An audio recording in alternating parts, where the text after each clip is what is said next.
So yesterday was the worst day in the Channel since Sir Keir Starmer took over. 703 illegal migrants in 11 boats. Before the election, we were told about smashing the gangs and about a new border command, or whatever they're calling it. We are yet to hear anything about those things since, aren't we? There have been protests, riots. There are millions of people who are angry, and immigration is now the top issue facing the country for most people, according to the latest YouGov polling. But the now Chancellor, Rachel Reeves, knew we'd end up here. In 2016, she said, riots could sweep Britain if immigration is not curbed after Brexit. Labour grandee, former Labour Minister Dame Margaret Hodge has just said, we're all at fault that we've always been too frightened to talk about immigration. They all know it, we all know it, and yet we've got silence from Downing Street. Now, this could be why. So a BBC reporter revealed that Sir Keir Starmer didn't want to mention immigration as a cause of the protests in case people thought he was suggesting the unrest was justified. Well, I have another theory. Sir Keir Starmer knows what's coming. Thousands more coming across the Channel. Every single one of them will have the chance to claim asylum. Labour has scrapped the British Homes for British Workers scheme, so Brits will not be prioritised for what little social housing stock there is. The 1.5 million new homes Labour wants to build, local councils will be given compulsory purchase powers to buy green belt land cheaply, and a lot of those things will have to be social housing. Who is going to live in that housing? And he's created a situation now where people who might want to demonstrate against that happening in their local area or might want to complain about it on social media now worry that they're going to be called far-right, arrested and potentially put in prison. I wonder whether instead of dealing with illegal immigration, Sir Keir Starmer wants to scare people into staying silent about it. I don't think he'll win that fight. But let's get the thoughts of my panel now. It's Daily Express columnist Carol Malone. I'm also joined by journalist and broadcaster Benjamin Butterworth, former chairman of the Tory party. It's Sir Jake Berry. Yeah, Carol, I'll start with you on this. When you look at what's coming down the track here, so social housing, Brits no longer being a priority for that, new developments, a lot of that being social housing, these thousands, hundreds of thousands of people being allowed to claim asylum when previously they wouldn't have been. Do you think he knows what's coming and he's trying to clamp down on social media now to scare people into not complaining about it? He must know what's coming. My God, you just have to read the papers of the past 2 weeks to know what's coming. However, I don't think that's the problem. I think the problem with him and a lot of people in the Labour Party, they don't see immigration as a problem. They when Starmer was DPP, he said quite clearly that he thought much of immigration law was racist, and he thinks that attacking immigrants is racist. So I think that is the problem that we have. He doesn't see that it's going to be a problem. But I think he was very fond of calling Boris Johnson a liar. But in the run-up to election, he promised us all that he had a plan, a ready-to-go plan to deal with immigration and a plan to deal with stopping the boats. We see now he has no plan whatsoever. There's no smashing the gangs. Robert Jenrick came up with a really interesting figure today, and he was talking about what every immigrant will cost in a lifetime to this country. 400 grand per person. Now, they're working on the fact that it's 20-odd grand a year to keep an immigrant currently. So, is that an illegal immigrant or a legal immigrant? That is any immigrant that you have to house and feed and clothe. So I'm guessing the illegal ones. So, we had 700 this weekend. All of those people have to be fed, clothed, housed. They have to be given spending money. They get free NHS care, dental care. So all of that tots up, and they call it a social wage. It's about 20-odd grand a year. So all of this is costing a fortune to the British taxpayer, and I think this is why they get cross. And if Starmer doesn't realise that's what's coming down the line, he shouldn't be where he is. Benjamin, I do wonder whether or not people now are going to be scared to post something on, your classic well-meaning local Facebook group, where it's like, I don't actually particularly want this migrant hotel or this massive development, around the corner from my house. So I'm a bit concerned. Should we do something like stand outside with placards, right? And then all of a sudden, you've been done for trying to incite some hatred towards that group of people or inciting some violence against that block. I just wonder if it's quite calculated, this, by Sir Keir. No, I think what you're saying is dangerous, because confronting people that are inciting violence, are inciting hatred, things that have been illegal in this country for about 40 years, have been on the statute book, whether that is on Twitter or a local Facebook group or whether it's in the street shouting at a Muslim passing by, it is unacceptable. And I don't understand how you can sit there and say that somehow we shouldn't be clamping down on these crimes because they're on the internet. Well, no, I do think we should be clamping down on genuine crimes. Serious crime on the streets. I do think we should be clamping down on genuine crimes, but there is a a pervading thing that happens here, which is that now the ordinary, well-meaning people will be worried about, do I post on social media that I'm not particularly happy about a housing development that's going to be 45% social housing, that really, given the direction of travel here, is probably going to include quite a few people who might have just arrived to this country in my sleepy little village. That's wrong. If you don't have a right to remain in the UK, then you're not eligible for social housing, whether it's under suggested changes of Angela Rayner's or not. So that's wrong. Secondly, the number of people, the rate of immigrants that are in full-time work and paying taxes is higher than the rate of British-born. So I'm sorry, Carol, but we as a country would be considerably poorer if we didn't have all the taxes from the working-age people coming here. So Labour said in 2016, Rachel Reeves said in 2016, there will be riots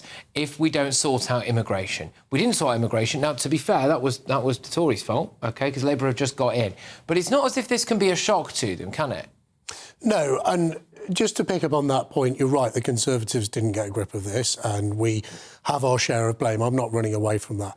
I think the problem you've got with the Labour government is there's no real opposition. Where is Rishi Sunak? Well, he's in California. Hills, yeah. Yeah, so there's no real opposition. They have a massive majority. It is actually the closest thing to an elected dictatorship that this country has ever known, because there's no real power of the opposition to defeat any government with a majority of 170, I beg your pardon. Weak oppositions create bad governments. And that's what I think Keir Starmer is falling into, probably unintended, a trap of. He has so much power that he feels that he can subjugate the British people with this sort of culture of fear, that if you mention immigration, you're in some way racist. And the thing I would mention, just what I think, let me finish, the thing I would mention, which I think is particularly pernicious about this, judges this week have said that people will be prosecuted and go to prison for being in the streets at these riots. That's what the judges said. Said if you attended, even if you were just a spectator, so if you came out your house, now what's all this going on? Have a look what's going on outside. You could potentially be prosecuted. That is creating a culture of fear that is designed to stop people challenging the government legitimately on this issue. On this culture of fear business, all right, you know, there's a ridiculous thing that was going around last week when these supposed 100 far-right riots were supposed to be taking place. There were places around the country that I know well, and that you know well as well, where there were boarding places up. GPs were shutting early. Children were being told to leave school early. It's a place that I grew up in. I've never met a Nazi. I've never met a Nazi there. And somehow, because of what was going around on social media, this far-right Nazi threat, they were going to come out of the sky and they were going to batter the place to pieces, all right? And now, when people in that same area, and mark my words, when we start seeing these new housing developments pop up and we start seeing people being put in those who have only just come to this country, or it's social housing, etc., people will feel afraid now, I fear, under Labour, to say anything about that, because they will be bracketed as a far-right. We all have to hammer the message home that it's not far right and it's not xenophobic to have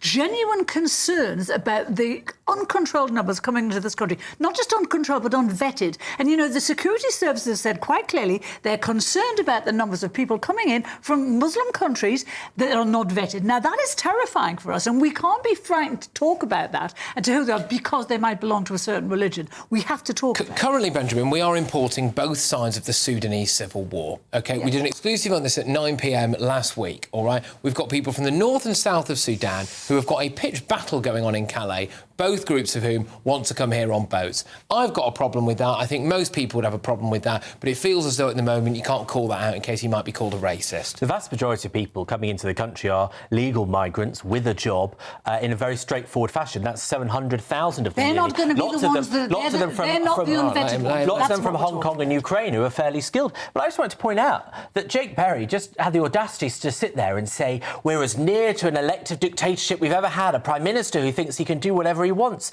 The last Parliament prorogued Parliament so that it couldn't sit, so there could be a vote on nothing. You supported that. There's a difference between a majority of 80 and a majority of 170. You just said you've got a Prime Minister doing what he wants from a bloke that was chairman of the party that literally shut down Parliament. And so be a bit realistic about what your own lot did, which was terrifying and unnecessary. Well, do you know what? As you've asked me, I'll answer that very directly.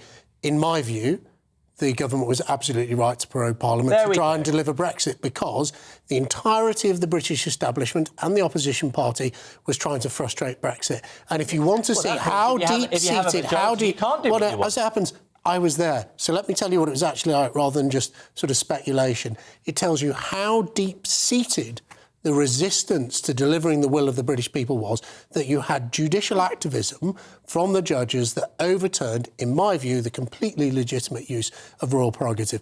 I am a lawyer. I wasn't sat in that courtroom. I actually think it was more to do with judicial activism and the state wanted to stop Brexit than the law itself. Doesn't it feel a bit like Brexit right now, where people are... It was the same during Brexit. People were afraid to speak out about immigration for fear... You never stopped speaking out. And yes, they did stop speaking out. People were This is just made to feel bad. And now, since Brexit, we feel more able. And now Starmer's trying to put the You get lid on that. wall-to-wall coverage of white people making pseudo-racist comments. Twitter is full of it. I can't escape it. The idea that we don't talk about immigration in this country, we talk about... Well, what is Starmer saying now? We're talking now about him trying to close it down, discussion down about immigration. I tell you what, nobody has done more to undermine legitimate debates about immigration than these thugs in the last 2 weeks and the people that have supported them. Which include just the white thugs? Well, thugs of any description, but it's the people you're talking about saying, well, they have a legitimate root cause. These people do not have a legitimate cause. But let's talk about Labour's intention. Don't care more about looting Greggs. They ain't looting Greggs because of the Sudanese civil war, Patrick. Can I just say that that's a really good example, because there is a real big difference between the kind of people who don't necessarily want a migrant hotel at the end of their road and a group of people who want to burn that down, right? Yeah. And I'm concerned. This is the root cause of what's going on in recent weeks. I'm saying that I worry that we have a Prime Minister now that is creating a situation whereby those ordinary people... make it the same. Exactly. I am concerned if someone opened a migrant hotel at the end of my street, like all your GBNews viewers, I would be worried about that. That isn't the same thing as being a violent thug and wanting to... Exactly. I think we're in wild agreement. What I'd also say is that at the counter far-right protests, there's also been a lot of violence as well. So what is sauce for the goose should be sauce for the gander. And what I want to see are the police making as many arrests for the counter-protests as they have been for these appalling far-right individuals. Than all of that is that Starmer does not want to curb immigration. It's not a priority for him. He doesn't see it as that. If he were to say that this was about immigration, that would be giving legitimacy to thugs. Call me conservative, but I think you should be tough on crime. Talk about Margaret Hodge today. Labour Grande. Lock him up. All right, it's a good point. Margaret Hodge today said absolutely that Labour was scared to talk about immigration, but not for the reasons that you... Well, this is interesting.